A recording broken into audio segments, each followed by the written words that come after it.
Welcome in, Big Blue Nation, to I don't even know what kind of episode this is, Jacob. Jake, That we it's are, maybe 5 minutes after the Kentucky LSU game where we just witnessed Malachi Moreno hit a game winning buzzer beater over the LSU Tigers.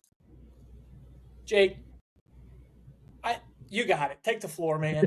I don't know what to say. I told you, I was like, we should just go live, do whatever. So here we are recording. Cats win 75-74 in a game they were trailing by 18. That's it for my prepared remarks. You've got the rest. I don't know what to make of this.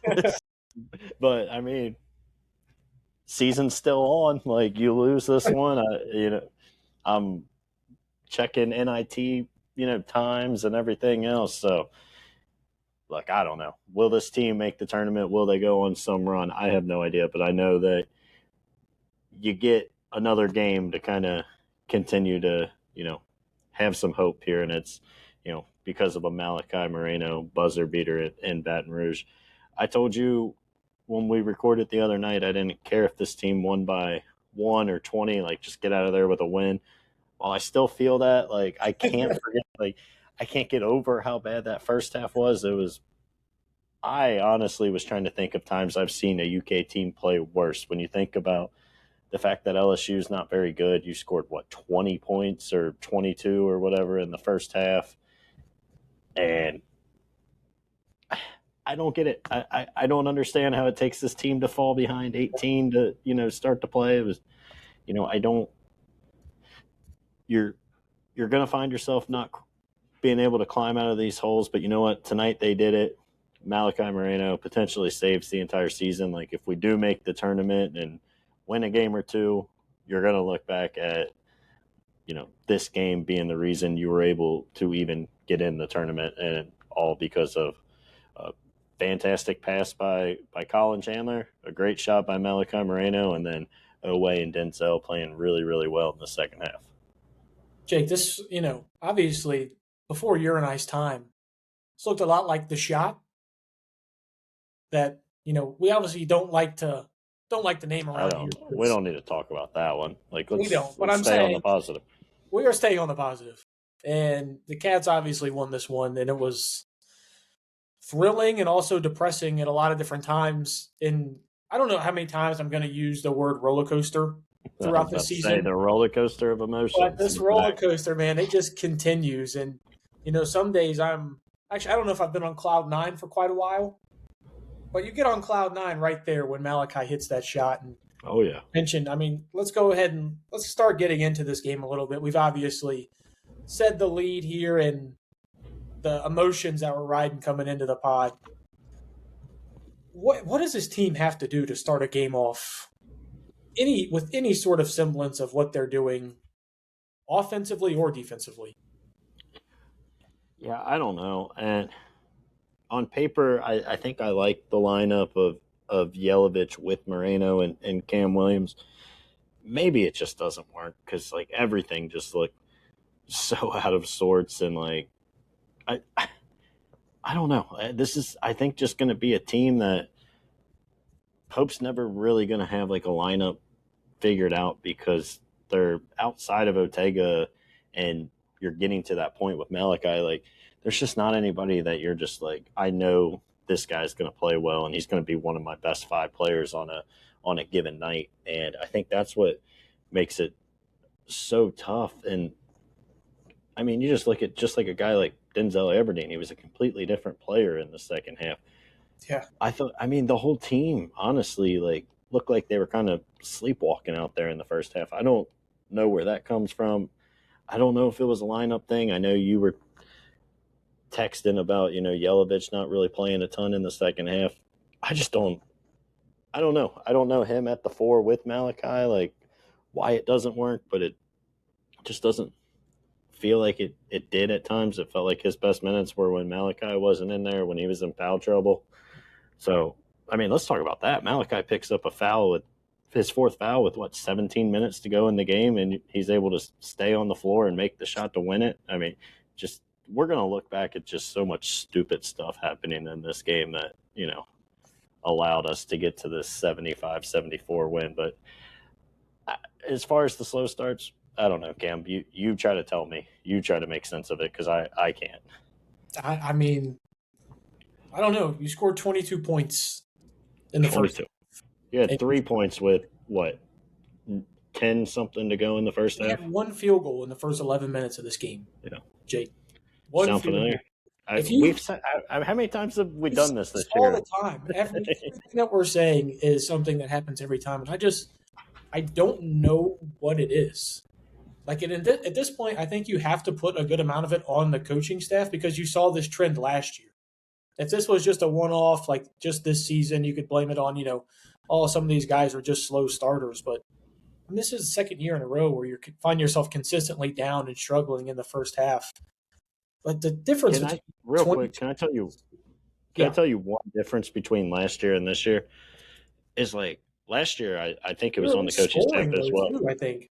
Yeah. Well, I think last year, if you remember, I felt like we started games well. It was every time, we'd be right at the under 16 timeout, and it would be a 18-16 game or something, and then we made the mass subs, and that's where it kind of all fell apart. So, like, obviously that's on the coaching staff as well, but like this year, just multiple games to start by scoring one field goal in 11 minutes, like it's mind-numbing.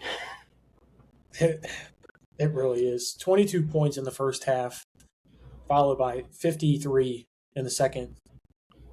You hit threes in the second half, which, Jake, how nice was that to see? You saw Denzel Aberdeen take shots in the flow of the offense. And then he took some shots that weren't in the flow of the offense, but it worked. We got fouled on him, so I'm not gonna complain here.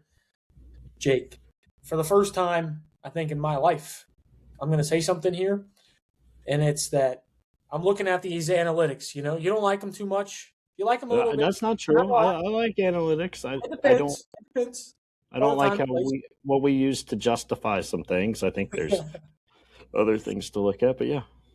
But for the first time since we've been bringing these up on these podcasts, Denzel Aberdeen finished with a plus in the net points for the first time. We got there. Plus 3. The only other person who was in the positives was Malachi Moreno, and obviously we mentioned how great of a game Malachi had. I'm at a loss for words, man. I really don't even know where to go because there's so many things that I want to talk about, but there's also feels like we've said these same points game in and game out. Malachi is taking a step, and man, even when Jaden Quaintance comes back, if he does, we can get into that conversation for another day. I don't know how you play him over what Malachi's doing right now. You can. I know he's a potential top 10 pick. This is a guy who has never been looked outside of the lottery. But how could you look at Malachi right now and sit him? Malachi, I said it, talking about the starting five. Malachi is, I think, easily one of your two best and most consistent players right now. Mm-hmm. There can be potential moments where Cam Williams looks better, or even a night like tonight, a stretch where, Denzel or, hell, even Yelly might have more upside for like an NBA potential. But when you're just talking about who is one of the two best players, and I think guys that I know every night kind of what they're going to give me, it's Ortega and Malachi. And it absolutely, I know I've said it 8,000 times here, but like it just blows my mind that to think of where we were thinking he was going to kind of fit in. It's crazy. Back in October to now being like, I agree with you. I don't want him off the floor. He has exceeded every expectation, and I'm with you. I don't think him and JQ can play together, but like I also don't think you can look at Malachi and not play him 25 plus minutes and, barring foul trouble like he was in tonight, like not have him on the floor. And you saw how much Pope needed him back in there. What he put him back in with 9 minutes to go with 4 fouls, like realizing like he needed to be out there. And another credit to him, not going out there and picking up that 5th foul. He's so good. It's unbelievable to think of, just where he was a couple years ago, looking like a kid that maybe couldn't even play at Kentucky. Has obviously the big senior year in high school last year, and then to be, the second best player on this team. I don't think that's like an over exaggeration. I think it's pretty true. And he doesn't even really look like a freshman right now. Like he's No. been a lot of the times he's the guy bringing this team together for huddles, with out of bounds plays and stuff like that. And we've mentioned like the lack of leadership that's been on this team.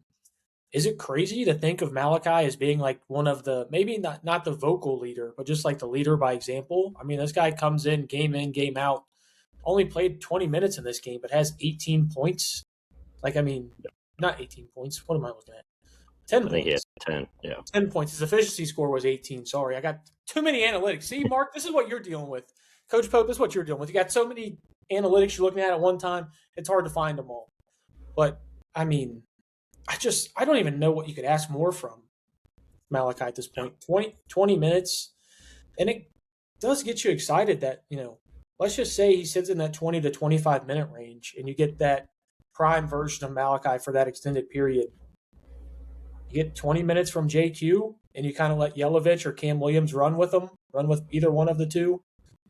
I kind of like the look of what your 4s and 5s can be. Really, it all still comes down to what you get from Denzel, Colin, and those guys running the 2s. Yeah.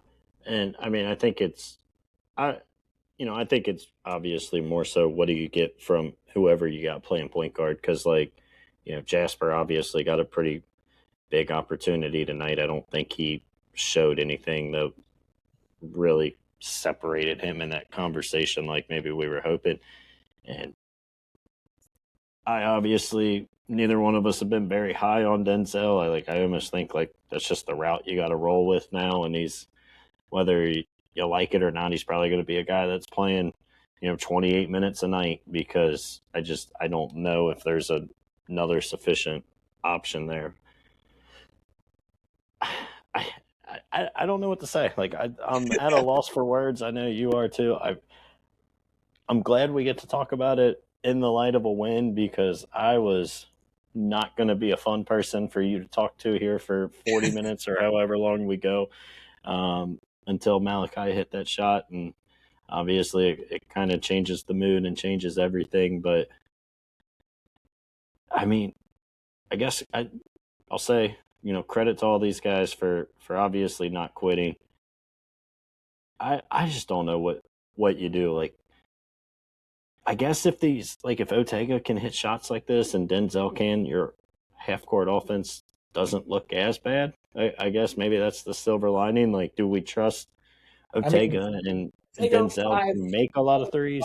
5 of 9 from 3. I think we're having a lot different conversation on what this backcourt is. Yeah, I mean, you kind of force teams to respect you. I think that opened up some driving lanes for Ortega tonight. There were actually some really good cuts from these guys. They were doing some of the weave action there in the second half. Malachi only had 2 assists, but I could think of 2 or 3, maybe where he didn't get the assist, but I thought he made like the good initial pass, kind of running the offense through him just in the little stretch he was in there. So, yeah, I mean, I don't know what else to say. I feel like this is probably going to be the conversation we have for the next 3 months, but hopefully we just keep doing it, talking about how they barely pulled out a win. I mean, let's kind of just talk about this 3-point shooting that we saw today. And because a lot of this is, now granted, I'm not sure how many threes you can have Ortega taking. I'm not sure if 6 threes a game is the blueprint for a win. But also, Ortega's three's been looking a lot nicer as of late. Yeah. Like, it's, granted, he did take a step back at one point. Like, I'm still not at the point where I need Ortega taking step back threes. But if he's open, I want him shooting them now. I don't think that was the case earlier this season and especially last season. And from a lot of the guys that you saw play a good amount of minutes or an extended amount of minutes today, I don't know if there's any of them that I don't want shooting the 3 if they're open. I mean, you obviously saw Muhammad shoot a 3, but, I mean, you saw how that went. And we probably have a whole other discussion on Muhammad Diabate. And, you texted me during the game he's still doing it. Like, he's still out there just, like, blaming everyone for his own mistakes. And it's at a certain point, like even the 12 minutes that he got today, I mean, that probably needs to be cut down. I mean, he had 3 rebounds in that time, but he's just not bringing you much. And when you see this team's ability to play offense without him on the floor and him not being able to provide you any real defense prowess, and he's really not even rebounding at a high rate right now either. I think it's clear as day. He just really doesn't have a spot on this team right now. Yeah, there was, I mean, two pretty glaring issues with two mistakes that I thought were extremely bad from Diabate tonight. The one was right there at the end of the first half where he actually makes a pretty good play, goes up and contests the shot, and the LSU player, I forget who it was, kind of just it fumbles out of his hands.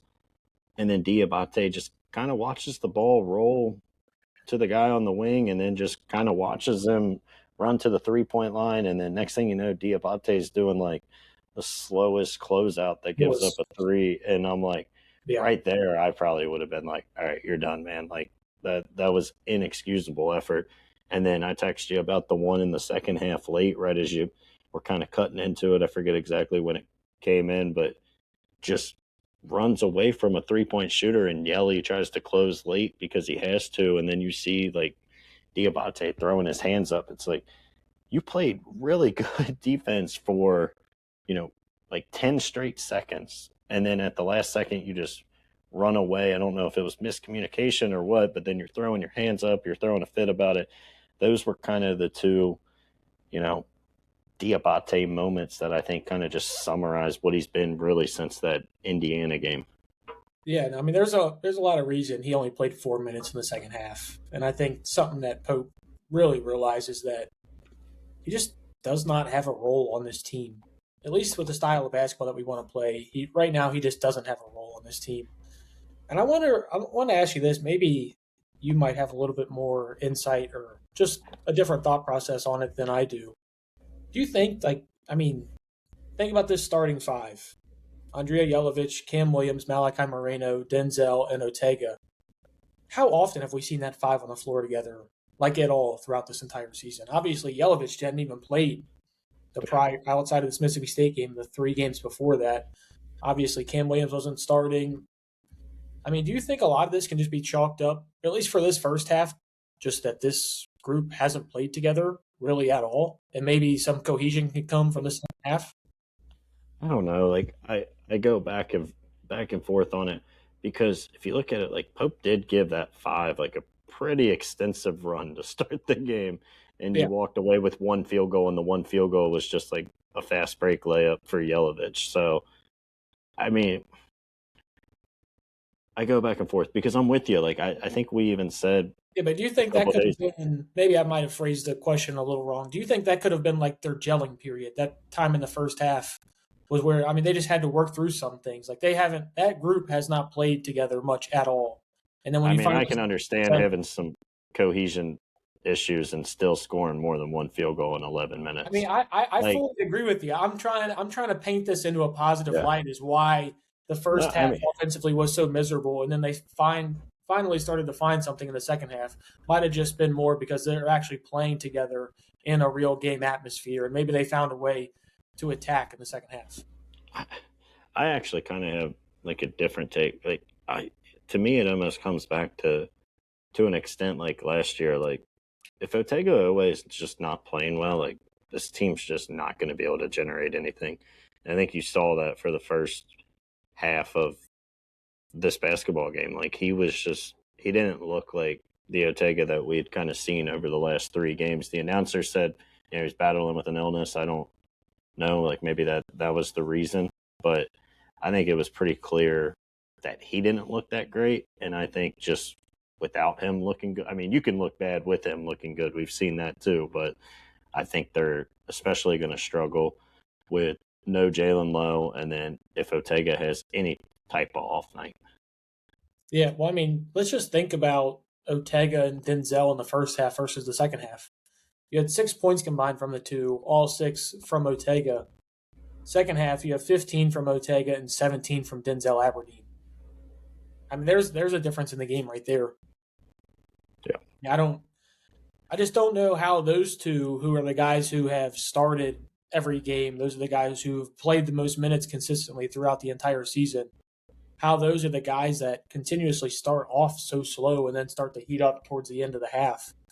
Like, obviously, we don't have the answer, but like, what do you have to do to get those two started, get them going early, so that we don't find ourselves in an 18-point deficit like we did in this one, and having to shoot 40% from three in the second half to come back? I don't know. I mean, wait a second. I said 40% from three. I don't know what I'm looking at. They shot 72% from three. Yeah, 8 of 11 from three in the second half. Like, I don't know what these guys are both seniors. Like, what do we got to do to get those two to start fast in these games? I couldn't tell you. I think if you have an answer, I bet even that might be one that you could call in and talk to Pope on the post game show and tell him, and he might even I'll listen, tell you one because thing. I can't imagine he has not giving out any intel for free. There's going to be a job laid out on the line or some free gear or something. If I had answers, I will say there has been somebody here who has been beating an Andrea Jelovich drum to death for the past 2 months. Might have been this guy. He made some shots tonight. What does he go out today and do? He goes out, has a terrific performance. I mean, I know they tried to play a style of bully ball in which didn't really work. I guess worked for the St. John's game, but outside of that, didn't really work. Getting Jelovich in this game and a part of this team in the flow with these guys, I think really helps out a lot. 11 points, 2 of 4 from three, 5 rebounds, a block, a steal, plus 8 in this game. I mean, I think he brings you so much that it's hard to keep him on the bench. And I really hope that this game kind of proved to Pope that, hey, while it might not all be glamorous, I think nobody on this team is fully glamorous 24/7. Jelovich can provide you some really good minutes, especially when you don't have a guy like JQ. And like a 4 and a 5 running mate, what do you want? You want a guy who can stretch the floor and then a guy who's going to be able to rebound the ball as well. Obviously, you get that with Malachi and then stretching the floor with Andrea. I like those two together, and I think that's something we had even mentioned in the previous pod. Yeah. I mean, I said it kind of felt like tonight, like they couldn't play together, but I still do. I agree with you. Like on paper, I think that's probably your best 4 or 5 kind of mix and match. I mean, even to start the game, Jelovich, the offense wasn't working for anybody, but he impressed me with his defense. It's weird. I feel like that's kind of been our thing that we've talked about all year with him is, he's a lot better defender than maybe we thought. There were a couple times in the second half I felt like he got out of position and, cost some points. But, he was. It's going to happen when we switch as many ball screens as we do. Yeah. But, I feel like he, in the first half, there were a couple times he kind of knocked the ball away and maybe LSU came back up with it, but just little plays here and there. And then, he had our only field goal because he, went up and high pointed a rebound and started a fast break and then sprinted down the floor to, get that runaway dunk. So there's definitely a lot of upside there. And, like I said, on paper, I really do feel like him and Malachi could be your best, 4 and 5. It's just trying to get it all to click. Yeah, and I mean, Jelovich had 6 of this team's first 9 points.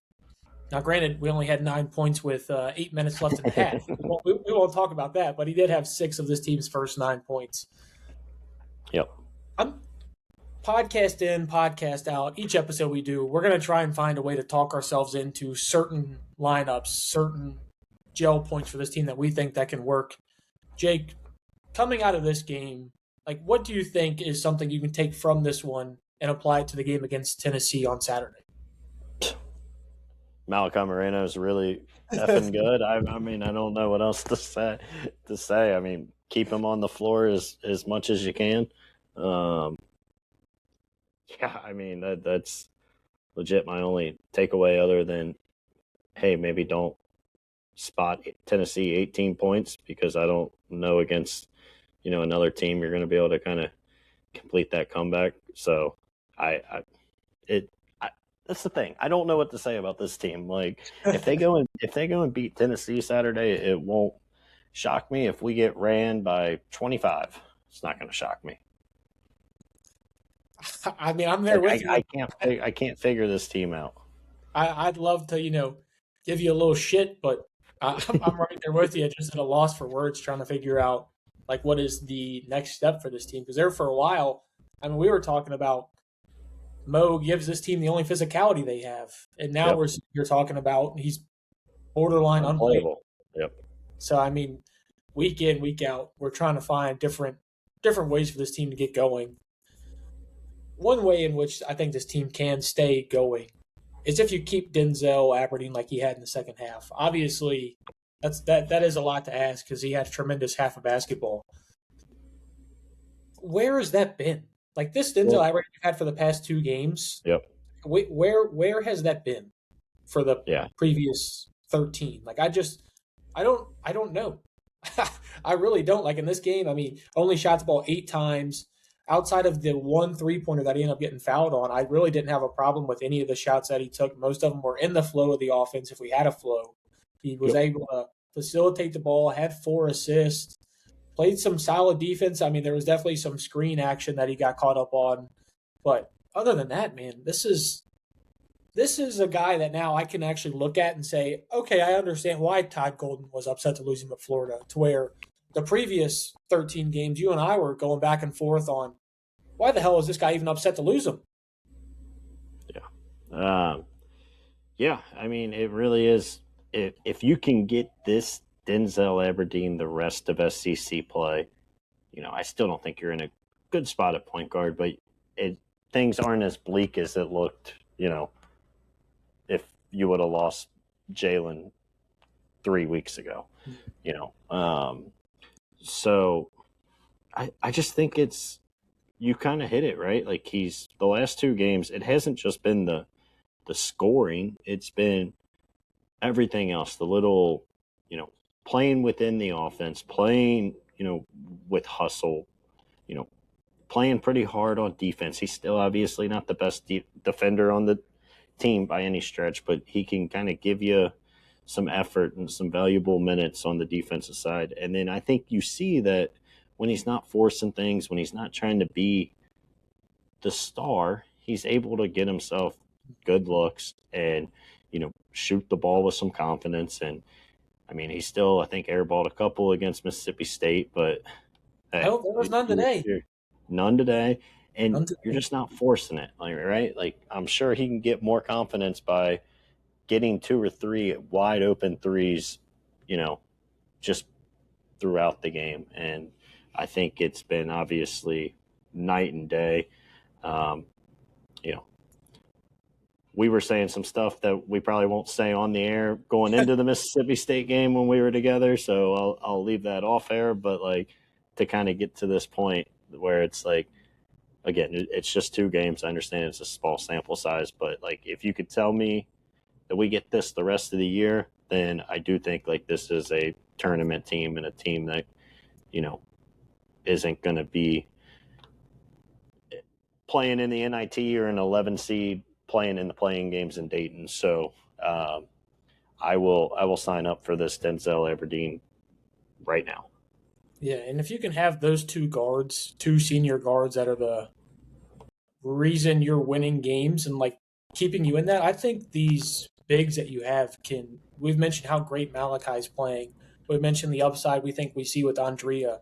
Obviously, you still have JQ kind of waiting in the wings, trying to figure out what he can add to this team. And then this wasn't even a game you really had a great Cam Williams performance either. Jake, I texted you during the game. He was talking a little trash. I loved it. It's a personal reason why I love Cam Williams a little bit. But, I mean, this is – I'd love to see what happens when we can get Cam Williams attacking off the dribble. Like, I'm still waiting for that because I know it's in there. You can tell with the athleticism that he has that it is in there. I just want to see him become kind of like what Kobe Bryant did last year, how he came from Dayton, was just a spot-up shooter. And then towards the end of the year when we really needed it, he became a guy who could create his own shot, get downhill, attack in the lane. Something I'm really looking forward to seeing if Cam Williams can do down the stretch because I'm not going to talk myself into this being a great team or even, an above-average team. But if you get production like that from your 2 guards, and then really you just need – I think you need just that consistent Malachi Moreno experience that you've gotten so far, which is kind of crazy to say for a freshman center. Just give me the average game that he's playing because right now it is anything but average.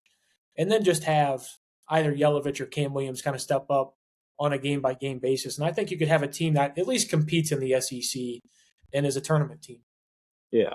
I mean, everything we're talking about, I'm with you. Like, there's not a path for this team to be good or, like, you know, I think a team that could make a run in the NCAA tournament. So it is kind of crazy. We're like, right now, somebody clip it just in case. Easy. But, like, yeah, there is a path for them to not be as bad as the team that scored 22 points in the first half against now 0-4 LSU team in the conference. So I'm with you. I think the Kobe Barea comparison's pretty good, even though they're obviously very different players. But, like, there is that sense of he's got to grow that confidence. I mean, you see him have that kind of confidence when he gets out and runs in transition. I mean, that steal, I know it was a breakaway dunk, but, the steal to lead to the breakaway dunk, like, I'm with you. There's some more there. I don't know if, like, I want him to consistently be, like, attacking, but I think he can kind of pick and choose his moments and, be another threat to get to the rim. I mean, he's also a decent free throw shooter, so not a bad guy to attack and get to the line. I mean, he could probably grab an extra 4 points a game just by kind of getting to the free throw line on a couple of those. So I'm with you. I would be happy to see Cam Williams play a little more aggressively within the offense. Yeah, and somebody I want to mention here because we haven't been able to talk to him yet or talk about him yet. That's Colin. Who we've been talking to? Colin Chandler. I mean, we've been critical, I think we can say, of Colin as of late. Once we started getting into playing the major teams and not the mid-major teams, he started to fall off. This is probably the first time where I've seen that at least level of confidence in Colin. And obviously had 9 points, hit 2 threes, got 3 boards, 3 assists. I think that's just what you need from him. We don't need anything crazy, just a little spark off the bench, add a couple of rebounds, hit your threes when you're open. And if you don't mind making a 3/4 pass for an assist to win the game. I mean, I'd take that every game too if he wants to offer it. But I think this Colin Chandler is the one that we kind of were expecting to see at bare minimum, because you and I kind of talked about how we thought he could even take another step coming into this year. He obviously hasn't hit that yet, but this Colin Chandler looked a little bit more like the version you had in February and March of last year. Yeah. I mean, you talked about it. I mean, as much as we are going to praise Malachi, you got to praise Colin Chandler for the play as well. Mm-hmm. I mean, obviously it never happens. He makes a great pass. He also made one of the worst passes that I think I've seen in a college basketball game in a while. Why are you being negative, man? I'm just saying. Come on, man. It's like the Cutter Boley experience last year. He would make a pass that left you speechless, and then he'd make another. Away. I got you.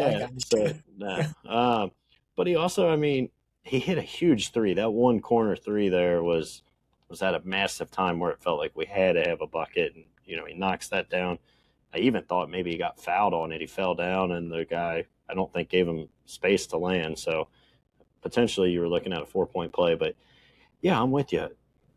I think it's so, I don't want to say frustrating, but like part of it is frustrating. I feel like with a lot of these guys, especially the guys that were on the team last year, we're kind of having the same conversations we had last year about them. Like, we're kind of at the same point. Like Colin Chandler. That is frustrating. I'll say it for you. It's very frustrating. I just need you, like you said, give us some good minutes, play with confidence. Like for him, it's felt all confidence. I still think he's got the potential to, at some point, be a really good college basketball player. We've seen flashes. We saw it even in the NCAA tournament last year. So, like, it's just, you got to be the guy that when you get open threes, you're shooting them with confidence. You're knocking them down at a decent, high 30% clip, and defend. And I think that's kind of what you saw tonight. and then don't try to do too much. Like the lob to Owe was completely unnecessary. If you just, Doesn't have the same bunnies as you, Colin. I mean, but even like Owe was already 10 steps in front of that man. Just hit him in the chest and let him just go up and dunk it. Like it was almost just trying to make a play that didn't need to be made. And I think if we just kind of work through those little things, Colin Chandler, I think, wow, I don't think he's going to be the second best player. Like, maybe we talked in November about him possibly being, but he can be a really big contributor, especially in like the role where like Denzel's out or, something like that. So I'm with you. I think this was the perfect game of when you look at what you want Colin Chandler to give you for the rest of the year. Yeah, and speaking on what you want somebody to give you, you kind of alluded to it a little bit earlier. I mean, what do we make of this Jasper Johnson performance?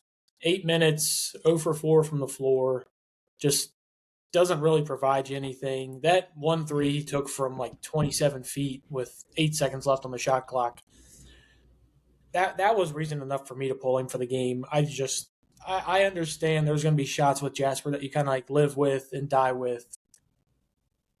But, dude, you got to read a room at some point, too. Like, you're trying to get minutes. At no point should you be pulling up from 27 feet when you haven't made a shot all game. I don't know what to make of Jasper because I think you obviously want him to grow and become something that I'm trying to find a way to describe this without being overtly negative. You kind of want him to do what Colin did towards the back end of the year, where it's just you couldn't find that confidence, and all of a sudden it kind of took off and he became a player for you. That's something I want to see from Jasper when you see these games where he provides you nothing on the defensive end, can't play make for others, doesn't shoot the ball well, and takes bad shots. It's hard for me to argue for more minutes for him. Yep. No, obviously, I think the one big difference from what you were just comparing to Colin Chandler last year is that Jasper Johnson, I don't think, needs any help finding confidence. Yeah, well, yeah, that's fine. I mean, I think he's just going to be a player that I just don't think is going to be very good on the road. I don't know what it is, but it feels like every time we're like talking about these games where he played like particularly bad, it's away from Rupp. And I don't know if it's just like a freshman thing. I mean, don't get me wrong. There's not been really any games where he's played like great, but I think every time we've kind of sat back and looked at like, okay, Jasper kind of gave you, a good 10, 12 minute stretch or whatever, or total minutes throughout the game, not a single stretch, but like it always feels like it comes in Rupp. So I don't know if it's something like that, but yeah, I'm with you. It was particularly bad tonight. There's just, I know there's going to be people online that say like he needs to play more, and I think a lot of that is because of how TikTok famous he was, quite frankly. But like, he really hasn't done a whole lot this year that like leads me to be like, he's got to play. I mean, you asked however many weeks ago, like, backup point guard do I want? Denzel or Jasper? And I told you, as frustrated with Denzel as I was still on that train. And Denzel kind of irritated me to a point where maybe I like you switched it again. I steered away from it, but like I still think everything I kind of said for the reasons why I didn't want it to be Jasper are still true. Like there's just not enough there, and I don't know if it's going to click at least this year. I mean, we talked, and I don't want to be super negative here, but like he didn't feel like a true 5-star talent. He's not a 5-star talent, especially with the real talents in college basketball this year. When you look around, like, I mean, he's not a AJ DeBonza or Cam Boozer or Malik Brown or whoever else when you go down the list. Like, there's a very, very wide gap. And you said Colin Chandler from a year ago. It reminds me more of like Travis Perry. Like he's going to play, I think, because he's going to have to. Oof. But like I just don't know if he's ready. Now I think he's got a lot more upside than Travis. So like you want to be negative and you just compared this man to Travis Perry? I mean, okay, well now see I'm gonna have people upset about at me. You're gonna Oh, have they're people definitely from going to be Western Kentucky upset at you. So like whoa. let's hop on and get ready for some backlash here. But I and like I think there's a lot more upside with Jasper than you saw from Travis a year ago. But like that's kind of what it reminds me of. Just like we're gonna play him probably because we have to at this point.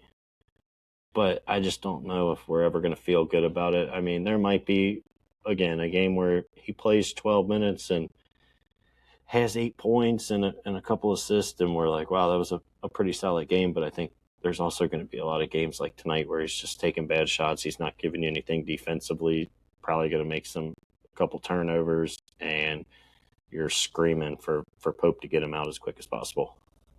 Yeah, I had a question wanted to ask you, but with the Travis Perry comparison, I can't even ask a question anymore. It just doesn't even make any sense. I was holding back a smile that entire time, trying not to laugh. That's a tough break for the kid. I don't know if he can ever recover from a Travis Perry comparison, and I said there's more upside there. I hope Jasper sees this and clips you, and then goes for 30 in the next game, and Please. looks straight into the camera and then calls you a clown. I, I would volunteer my nose to be harmed. I'll be the bad guy. I'll be the person that everybody on this team hates if it, got them going. While I'm with you on the basis of right now, you probably don't feel comfortable with him coming into the game. I do think he's still light years above what Travis Perry was, and that's probably more of an indictment on what I thought Travis Perry was coming into the year versus. See, now you're being mean. I am. Well, I mean, Travis. I like Travis a year Travis ago. showed that he sucks. Sorry. I mean, I hate to say it. I said it last year. I said it this year. I'll keep my business on that one. But what I was going to say is this something that? Where do you think you can find a role in which Jasper does provide you something off the bench? Because I'm trying to think of like the lineup in which it's like, okay, this is Jasper's time. Like, who do you think he needs to play with to get the best minutes out of himself? I Or is really there don't. one? I don't think so. I think it's just going to be, back to use your roller coaster saying like there's a. I mean, you better buckle up on that roller coaster because I'm going to say it about 100 more times. There's the overall roller coaster that's going up and down, and then inside the same amusement park is a mini roller coaster that's just the Jasper Johnston experience, and it's got maybe a few more downhills than ones that go back up, but like I don't really know. Like I don't think there's necessarily a lineup that'll get him going more so than another. I mean, obviously you got to play him with guys that can defend because he's not going to be able to defend. And then you're putting him in a situation where maybe he feels like he's got to kind of score, but like still you got Owe out there. I'd rather have the ball in Owe's hand with 5 seconds on the shot clock than Jasper's. So I don't know. I don't really know if there is one. Well, I mean, Big Blue Nation, if you want your negative takes, I know a guy.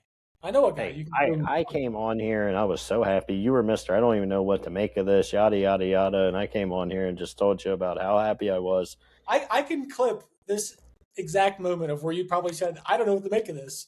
Exactly. I said that. All right. See. Big Blue Nation, I mean. Can I give one complaint before whatever for wrapping up or talk about next? These announcers. If you must, Mr. Negative. Go ahead. These announcers. Were these guys like chilling on the one guy was Peter Burns, I'm pretty sure, who's been around forever, like on SEC Network. But like there was like some of the most ridiculous things I've ever seen. What was his name? Reese, the freshman for LSU, makes a 3, and he's like, he's not scared of this environment at all. I heard that. That was ridiculous. I'm like, buddy, it's his home environment. And there's nobody there. Home. Yeah, it wasn't home like environment against the 10 and it wasn't 16. like. Yeah, it wasn't like it was like 2015 Kentucky rolling in and the place was going crazy and like, and then like at the end of the game, he's like, "Do you give it to your hottest player, your best player? Where do you go from here?" I'm like, "Those are the same person. That's Otega Owe." no matter how you slice it. And then you mentioned it. I'm going to give one more Boyers complaint here and wrap it up. So many. Nobody loves to make an out of position call more than an NCAA. That was ridiculous. He came in from the free throw line on the other side of the court to make that call, and that was with another ref right there. And I'm not even saying like if you made me guess, Colin probably does hit his arm on that play, but you have a ref that is 5 feet from the action, and you don't allow him to make it, and you blow it so late. I mean, if you watch college basketball, it's every game there's a ref that's out of position that makes a call. Nobody loves to do it more than college refs. So, all right, all right. Now back to Mr. Positivity. Malachi, what a shot, what a win. Season's back on.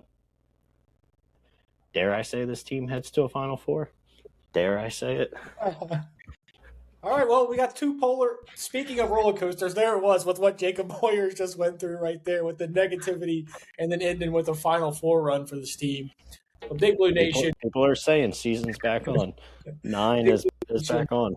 The season is back on, according to Jacob Boyers. Quote it right. People. The people put are that up, people put that on the graphics card. People are saying. Anyway, Big Blue Nation, the Cats find a way to escape Baton Rouge with a 75-74 win. Obviously, Malachi Moreno with the game-winning shot. And Jake, I don't know if you thought I was going to let you out of here before you picked Cats on the road at the Food City Center, which first off, terrible name. What a name. The Food City Center against the Tennessee Volunteers.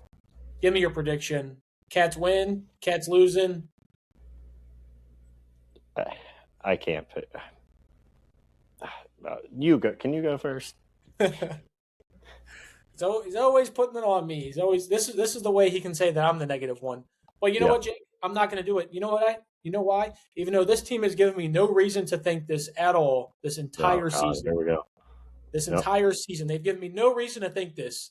This team will start out hot Saturday morning down in Knoxville, and I think they will actually build themselves a lead, kind of like what you saw with this LSU team, what they did today. Now, granted, I'm not sure if they're going to hold on to it, and that's where I don't know if the war of attrition is going to kick in Tennessee's favor with the talent that they have and guys like Nate Ament and so on. Yep.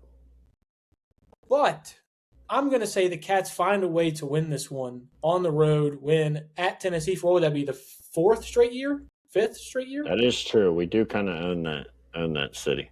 We own the Food City Center. And I think that continues with the win on the road.